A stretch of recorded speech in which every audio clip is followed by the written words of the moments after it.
अस्सलामुअलैकुम नाजरीन, आप देख रहे हैं फ्लाई न्यूज़।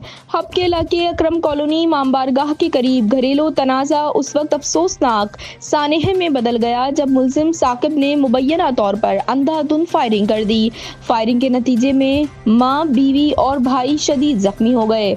पुलिस के मुताबिक जख्मियों को फौरी तौर पर अस्पताल मुंतकिल किया गया, ताहम दौरान इलाज माँ और भाई जांबर न हो सके, जबकि बीवी की हालत तशवीशनाक बताई जा रही है, जिसे मजीद इलाज के लिए ट्रॉमा सेंटर कराची मुंतकिल कर दिया गया, जहां वो भी इंतकाल कर गई। वाक़े के बाद पुलिस ने फौरी कार्रवाई करते हुए फायरिंग में मुलव्विस मुलजिम साकिब को आलाए कत्ल समेत गिरफ्तार कर लिया। पुलिस हुक्काम का कहना है कि इब्तिदाई तफ्तीश के मुताबिक वाक़या घरेलू तनाज़े के बाइस पेश आया या मजीद तहकीकात की जा रही है। दूसरी जानिब वाक़े की इत्ला मिलते ही मुलजिम के बड़े भाई को सदमे के बाइस हार्ट अटैक हो गया, जिसे कराची अस्पताल मुंतकिल कर दिया गया। मुतासिरा खानदान का ताल्लुक सिंध के शहर रानीपुर से बताया जा रहा है।